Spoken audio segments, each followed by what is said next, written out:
Bike එකේ features ගැනත් දැන් කතා කරමු. හරි. එතකොට මේ බයික් එකේ ෆීචර්ස් ගැන කතා කරනකොට දැන් මෙතන තියෙන බයික්ස් තුනම ඇවිල්ලා මේ Kamax කියන කම්පැනි එකේ නිෂ්පාදනය කරන බයික්ස්. ඒකට අපිත් එක්ක අත්වල බැඳගෙන ඉන්න තව කම්පැනි ඔක්කොම ගත්තොත් 6ක්. ඉතින් ඒකේ නිකොට් කියලා තව කම්පැනියක් තියෙනවා. ඒ කම්පැනිය තමයි ලෝකයේ වර්ල්ඩ් සුපර් මෝටර් කියන්නේ සාමාන්‍ය මේ ට්‍රේල් බයික් වලට තියෙන සුපර් මෝටර් කියලා වර්ල්ඩ් චැම්පියන්ෂිප් දුවන රේසිං කැටගරි එක. ඒ කැටගරි එකේ දුවන බයික්ස් වලට එන්ජින් එක අතින් නිෂ්පාදනය කරන කම්පැනි ලෝකේ තියෙන එකම කම්පැනි තමයි නිකොට් කියන කම්පැනිය. ඒකත් අපිට ලංකාවට අපේ එවන්ට් සිග්නේචර් එකට සෝල් ඩිස්ට්‍රිබියුෂන් එක දීලා තියෙනවා. ඒ කියන්නේ අපි තමයි සෝල් ඒජන්ස්ලා ලංකාවේ හැටියට ඉන්නේ සහ ආසියාවටත් අපිට ඒක ලබා දීලා තියෙනවා. ඒක ඉතින් සතුටුයි අපේ ලංකාවේ කට්ටියට කියන්න.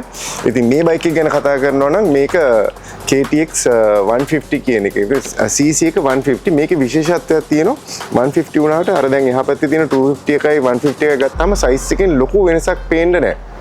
මොකද හේතුව මේ බයික් හැම එකක්ම මම පර්සනලි ගිහිල්ලා මේ බලලා අපි මේ ඩිසයින් කරලා ඩිවෙලොප් කරපු බයික්ස් අපිට ඕනේ සාමාන්‍ය ලංකාවේ අපි අහිංසක යකඩ හීන කියලා කියනවා. ඉතින් ඒවට ආදරය කරන හැමෝටම යම් කිසි දෙයක් කරන්න ඕනේ කියන අදහසින් අපි මේ 250 බයික් එක සම්පූර්ණයෙන්ම බයික් එක 250 එකක් අරගෙන ඒකේ එන්ජින් කැපැසිටි එක පමණක් අපි 150 කරලා තියෙනවා. ඒ හේතුව ඇවිල්ලා ලංකාවේ CC එක මම ඉස්සෙල්ලා කිව්වා වගේ ලංකාවේ CC එකට තමයි අපිට ටැක්ස් එක අය වෙන්නේ. ඉතින් එතකොට අපි 150 CC එකක් ගෙනාවොත් අපිට අලුම මුදලකට මේ ජනතාවට ලබා දෙන්න පුළුවන්. ඒ හේතුව මත සහ දැන් 250 බයික් එකේ පෙනුම තියෙනකොට අනිත් එක මේක සාමාන්‍යයෙන් අපි බෙන්ච් එකක දුවලා ඒ කියන්නේ ඩයිනෝ කියලා තියෙනවා. අපි එක තැන තියෙන බෙල්ට් එකක් දාලා ඒකේ දුවලා ටෙස්ට් කරලා තියෙනවා. පැයට කිලෝමීටර් 170ක වේගකින් යන්නත් පුළුවන්. ඉතින් ඒතකොට වේගය ගැනත් ඉෂුව එකක් නෑ.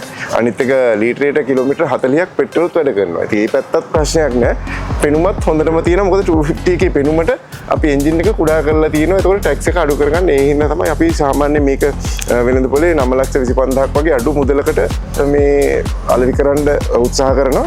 ඒත් එක්කම අර ඉස්සෙල්ලා කිව්වා වගේ වසර 4ක වගේම මේ බයික් එකටත් අපි ලබා දෙනවා. ඉතින් මදුරංග අය කතා කරපු ෆීචර්ස් වල හයිලයිට් වෙච්ච එක දෙයක් තිබ්බා. ඒක තමයි 150 කැපැසිටි එන්ජින් එකකට 250 පෙනුමක් තියලා තියෙනවා. ඉතින් ඒක ප්‍රශ්නයක් වේද ඉස්සරහට? ඇත්තටම මෙහෙමයි.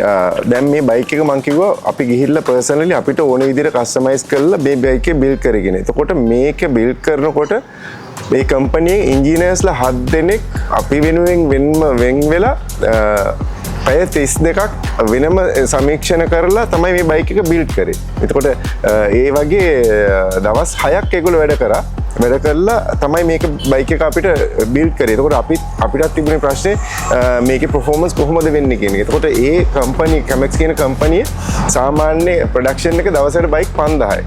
ඉතින් ඒ 5000ක් නිෂ්පාදනය කරන කම්පැනියේ යම් කිසි ෆෝල්ට් එකක් ආවොත් මේ ලෝකේ කොහෙන් හරි මේ බයික් එකකට කවුරු හරි කම්ප්ලේන් එකක් කරොත් මොනවා හරි ප්‍රශ්නයක් තියෙනවා නම් ඒක ඔප්පු වුණොත් ඒ කම්පැනියේ සම්පූර්ණයෙන්ම නවත්තන රජයේ නීතිය ඒකයි.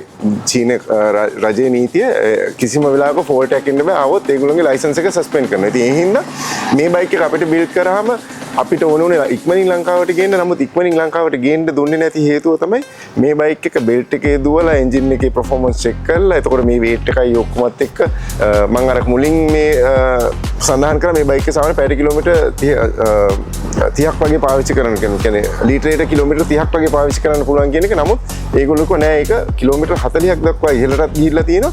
ඊට අමතරව මේ බයික් එක කිලෝමීටර් 10000ක් පාරේ පැදලා අපේ ලංකාවේ තියෙන අපි දුන් සහතික ගන්නවා කියලා අන්න ඒ වගේ තැනකට ගෙනහිල්ලා වෙනම සහතිකයක් ගන්නවා තත්ත්ව සහතිකයක්.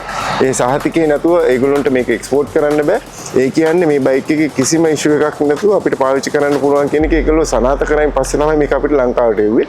ඉතින් ඒක කරලා ඉවර වුණාම තමයි අපි මේ සාම්පල් බයික් එක ලංකාවට ගෙනාවේ. එතකොට ප්‍රොඩක්ෂන් කරලා මේ දැන් මේ මොහොත වෙනකොට නැවේ අපි ලංකාවට මේ බයික්ස් එන ගමන් තමයි තියෙන්නේ. ඒත් එක්ක මම මේ බයිකේ ෆීචර්ස් ගැන කතා කරේ නෑ. ෆීචර්ස් ගැන කියනවා නම් මේකෙත් අප්සයිඩ් ඩවුන් ෆෝක්ස් කියන එක අර උඩයට මාරු වෙච්ච සස්පෙන්ෂන් ලබා දීලා තියෙනවා. ඒත් එක්කම ඉස්සරහා පස්ස දෙකම ඩිස්ක් බ්‍රේක් තියෙනවා. පෙඩල් ඩිස්ක් කියන ෆීචර් එක මේකෙත් ලබා දීලා තියෙනවා. ෆුලි ඩිජිටල් මීටර් එකක් තියෙනවා මේකේ. මේ තියෙන RPM එක ඉන්ඩිකේට් කරනවා, පෙට්‍රල් ඉන්ඩිකේට් කරනවා, ස්පීඩ් එක ඉන්ඩිකේට් කරනවා. ඒ වගේ ඒත් එක්කම EFI කියන තාක්ෂණය යටතේ තමයි මේක ධාවනය වෙන්නේ. ඒකින් තමයි අපිට ඉහළ පෙට්‍රල් කන්සම්ප්ෂන් එකක් ලබා ගන්න පුළුවන් වෙලා තියෙන්නේ.